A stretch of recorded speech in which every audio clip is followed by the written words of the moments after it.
अपने सामान को बांधे हुए इस सोच में हूं, जो कहीं के नहीं रहते वो कहां जाते हैं। नमस्कार, मैं हूं राजीव और आप देख रहे हैं घूमता हुआ आईना।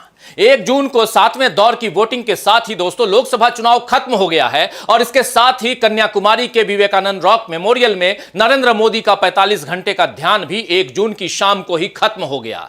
ध्यान करने की टाइमिंग मोदी ने इसी तरह रखी थी कि जिस वक्त उनके संसदीय क्षेत्र वाराणसी में वोटिंग हो रही थी, ठीक उसी समय विवेकानंद मेमोरियल में बैठे नरेंद्र मोदी की अलग अलग एंगल वाली तस्वीरें और वीडियो मीडिया में चलाए जा रहे थे। और जब वोटिंग खत्म हो गई तो ठीक उसके बाद एग्जिट पोल आने शुरू हो गए, तो नरेंद्र मोदी भी ध्यान मुद्रा से एग्जिट लेकर सामान्य मुद्रा में आ गए। ध्यान से बाहर आने के बाद मोदी ने कहा कि उनके जीवन का हर पल देश को समर्पित है, यानी ध्यान के बाद राष्ट्र प्रेम का यह तड़का लगाना भी मोदी नहीं भूले, ताकि एग्जिट पोल जो आंकड़े दिखा रहे हैं उसे थोड़ा बल मिले, ताकत मिले।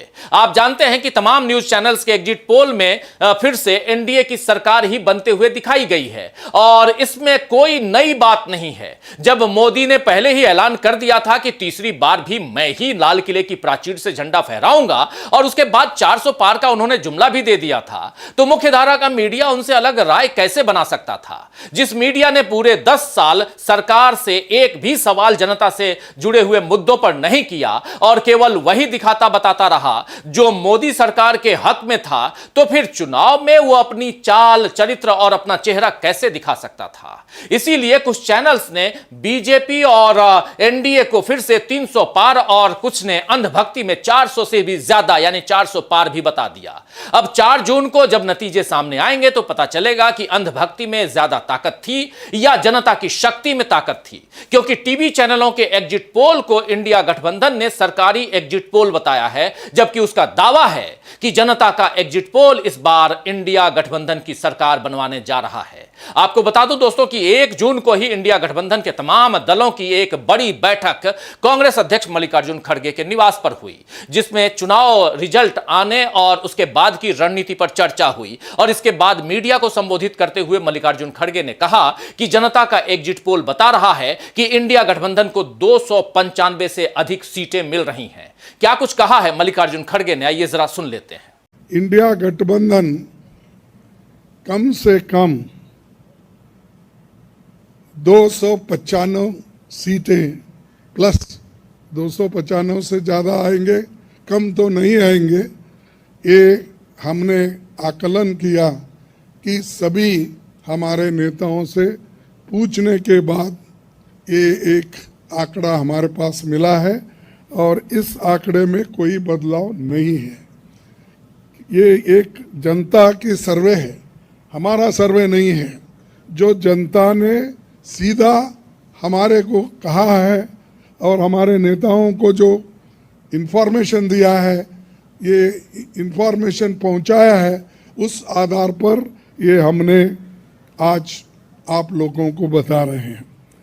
सरकारी सर्वे तो होते हैं क्योंकि उनके पास बहुत से आंकड़े बनाने का, बिगाड़ने का ये पहले से भी है और उनके चंद जो मीडिया के दोस्त हैं उसको हाई फाई करके वो भी लोग बताते हैं। इसीलिए हम आपको सत्य बताना, रियलिटी बताना, जनता का क्या मन है, जनता जो कहती है वो हम आपके सामने रख रहे हैं। तो दोस्तों, जनता का एग्जिट पोल टीवी चैनलों के एग्जिट पोल से काफी अलग है, ऐसा मल्लिकार्जुन खड़गे समेत तमाम इंडिया गठबंधन के नेता भी कह रहे हैं। आप जानते हैं कि इस बार पूरा चुनाव जनता बनाम सरकार ही रहा है। कायदे से जनता की बात सबसे पहले सत्तारूढ़ दल को करनी चाहिए थी, लेकिन मोदी पूरे चुनाव मुस्लिम लीग, मंगलसूत्र, भैंस, नल की टोटी, मुजरा और 7 पीढ़ियों का कच्चा चिट्ठा खोलकर रख दूंगा जैसी धमकी देने में लगे रहे। जनता के मतलब के किसी भी मुद्दे पर नरेंद्र मोदी ने बात नहीं की और न ही बीजेपी के घोषणा पत्र में ऐसी कोई पहल दिखी, जबकि विपक्षी दलों का इंडिया गठबंधन पूरे चुनाव केवल और केवल जनता के मुद्दों को ही उठाता रहा। कांग्रेस समेत तमाम दलों ने इस बार चुनावों को बिल्कुल ही मुद्दों से भटकने नहीं दिया है इस चुनाव में, और यह इन चुनावों की सबसे खास बात रही है। तो आइए दोस्तों, आज आईने की नजर से पड़ताल करेंगे कि 18वीं लोकसभा चुनावों में किस तरह जनता के सवालों के सामने लाचार नजर आई बीजेपी, और यह भी समझने की कोशिश करेंगे कि क्या नतीजे आने से पहले ही विपक्ष ने कर दिया बीजेपी को परास्त। लेकिन सबसे पहले देखते हैं 4 जून को लेकर अब क्या नई रणनीति बना ली है इंडिया गठबंधन ने। इंडिया गठबंधन ने इस बार लोकतंत्र और संविधान को बचाने का मुद्दा चुनावों में सबसे महत्वपूर्ण बनाकर रखा और उसने पूरा चुनाव इसी के इर्द गिर्द भी लड़ा। अब जबकि चुनाव खत्म हो गए हैं, इंडिया गठबंधन ने एक नई रणनीति तैयार कर ली है ताकि बीजेपी को कोई भी खेल करने का मौका न मिले। कांग्रेस अध्यक्ष मल्लिकार्जुन खड़गे के आवास पर हुई शनिवार को इंडिया गठबंधन की बैठक में एक महत्वपूर्ण फैसला लिया गया।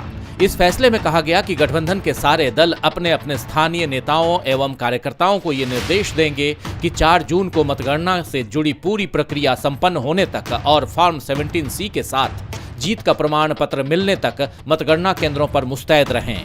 आपको बता दें कि 7वें दौर की वोटिंग से पहले ही राहुल गांधी और अखिलेश यादव जैसे नेताओं ने अपने अपने कार्यकर्ताओं को यही सलाह दी थी कि आखिरी दौर की वोटिंग के दौरान पूरी तरह से अलर्ट रहें और ईवीएम जिन स्ट्रांग रूम्स में रखी गई हैं वहां भी पूरी नजर बनाए रखें। दरअसल इस बार जिस तरह से बीजेपी ने पहले ही अपनी जीत के आंकड़े बता दिए थे और उसके बाद मीडिया ने भी यही माहौल बनाया था कि बीजेपी ही फिर से सत्ता पर लौट रही है, तो विपक्ष बिल्कुल सचेत हो गया, क्योंकि इस तरह के दावे तभी हो सकते हैं जब ईवीएम में गड़बड़ी की गुंजाइश बने और गड़बड़ी करने की सुविधा भी मिले। इंडिया की बैठक में चुनाव आयोग के रवैये पर भी चर्चा हुई, क्योंकि हर चरण की वोटिंग के बाद मतदान के जो आंकड़े आए और कुछ वक्त बाद जब चुनाव आयोग ने आंकड़े पेश किए तो दोनों में हमेशा अंतर दिखा। इसीलिए विपक्ष पहले से ही सावधानी बरत रहा है ताकि मतगणना के वक्त कोई गड़बड़ ना हो सके। तो विपक्षी दलों ने केवल काउंटिंग को लेकर ही मुस्तैदी नहीं दिखाई है, बल्कि इस बार टीवी चैनलों को बेनकाब करने का बीड़ा भी उठा लिया है। आप जानते हैं कि शनिवार से आ रहे तमाम एग्जिट पोल एक तरफा बीजेपी की जीत दिखा रहे हैं, बल्कि पिछली बार से ज्यादा सीटें एनडीए को दे रहे हैं।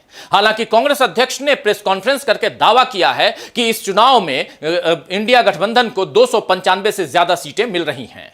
आपको बता दूं दोस्तों कि पहले से लेकर 6वें दौर की वोटिंग के बीच इंडिया गठबंधन खुद को 300 तक की सीटें मिलती हुई बता रहा था। अरविंद केजरीवाल ने सबसे पहले इस बात का दावा किया था और उसके बाद बाकी नेताओं ने भी यही अनुमान जताया कि 300 से ज्यादा सीटें इंडिया गठबंधन को मिल रही हैं। लेकिन 7वें दौर की वोटिंग के बाद 300 से थोड़ी कम सीटें कांग्रेस अध्यक्ष ने बताई, और इसका मतलब यही है कि इंडिया गठबंधन वाकई जनता से मिले आंकड़ों के आधार पर ही बात कर रहा है। हवाई दावे इंडिया गठबंधन नहीं कर रहा है।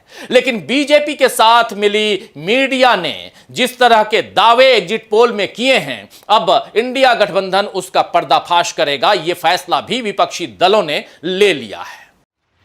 इंडिया के घटक दलों ने पहले फैसला लिया था कि वे एग्जिट पोल से जुड़ी किसी भी टीवी चर्चा का हिस्सा नहीं बनेंगे, क्योंकि वहां पहले से ही फिक्सिंग की जाती है। उसके इस आरोप में कुछ गलत भी नहीं है, क्योंकि 7वें दौर के वोट पड़े भी नहीं थे और कुछ चैनलों के एग्जिट पोल के स्क्रीनशॉट सामने आ गए जिसमें पहले से एनडीए को बढ़त मिलते दिखाया गया था। मीडिया और बीजेपी दोनों मिलकर किस तरह लोकतंत्र से खिलवाड़ कर रहे हैं, ये उसका एक नमूना है। लेकिन अब इस खेल को बंद करने का बीड़ा भी इंडिया गठबंधन ने उठा लिया है। इसीलिए शनिवार की बैठक में यह फैसला भी लिया गया कि इंडिया के दल एग्जिट पोल से जुड़ी टीवी चैनलों की चर्चाओं में भाग लेंगे ताकि बीजेपी और उसके तंत्र को बेनकाब किया जा सके। मल्लिकार्जुन खड़गे ने कहा कि सरकारी सर्वे आंकड़े बनाने और बिगाड़ने के लिए होते हैं, लेकिन जनता का सर्वे सही होता है और जनता ये कहती है कि हमें कम से कम 295 सीटें मिलेंगी। तो कांग्रेस अध्यक्ष मल्लिकार्जुन खड़गे बैठक के बाद सारे नेताओं के साथ जब प्रेस से मुखातिब हुए तो उनसे इंडिया गठबंधन की एकता पर भी सवाल किया गया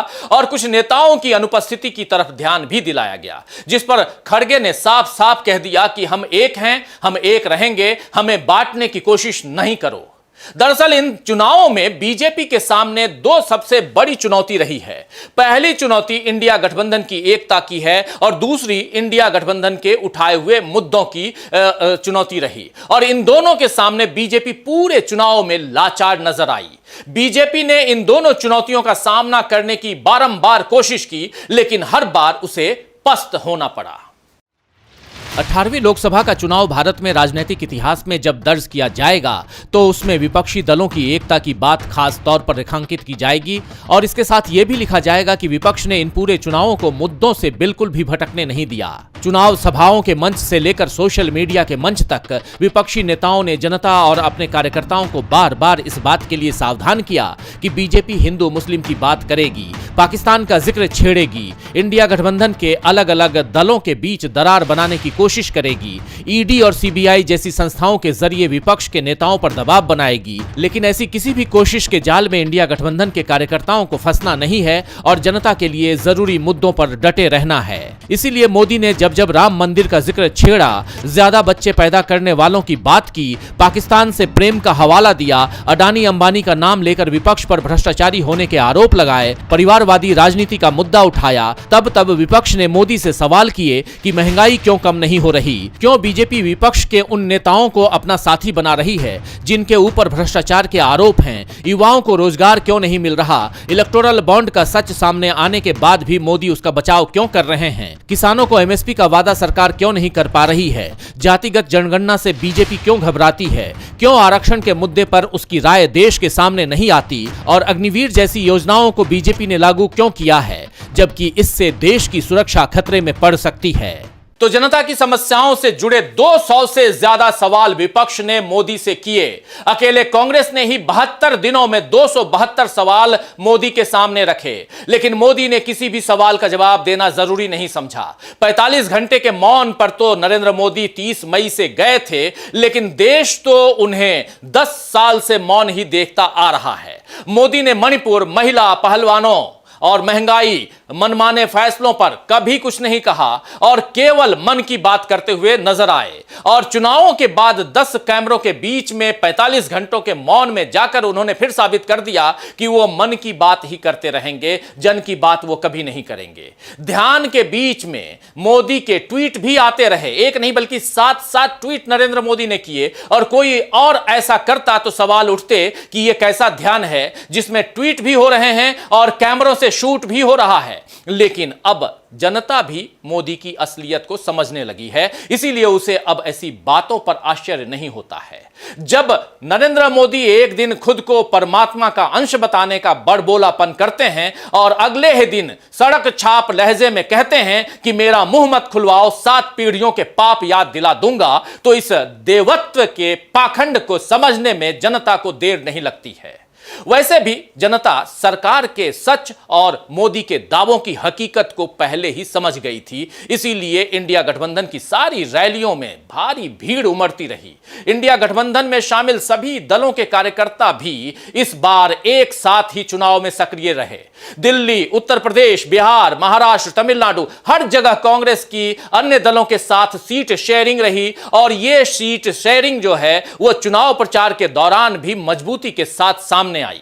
पंजाब, पश्चिम बंगाल और केरल, इन 3 राज्यों में इंडिया के दल आमने सामने लड़े, लेकिन इस तरह की जनता को साथ साथ ही दिखाई दिए जैसे ये साथ हैं। इंडिया गठबंधन की इस एकता के सामने बीजेपी को बार बार मुंह की खानी पड़ी और ऐसे में अब मीडिया का एग्जिट पोल चाहे एनडीए के पक्ष में हो या जनता का एग्जिट पोल क्या कहता है, यह जानने की उत्सुकता जो है वो बनी रहेगी। और इन सब के लिए आपको 4 जून का इंतजार रहेगा, यानी 4 जून को यह पता चल जाएगा कि इस बार 2019 का इतिहास दोहराया जाएगा या फिर से 2004 का इतिहास आपके सामने होगा। आप जानते हैं 2004 में इंडिया शाइनिंग का नारा बुलंद किया जा रहा था, लेकिन फाइनली क्या हुआ आप सबको पता है। खैर, शायर सनाउल्लाह ज़हीर ने ठीक ही फरमाया है कि मैं दे रहा हूं तुझे खुद से इख्तिलाफ का हक, मैं दे रहा हूं तुझे खुद से इख्तिलाफ का हक, ये इख्तिलाफ का हक है मुखालिफत का नहीं।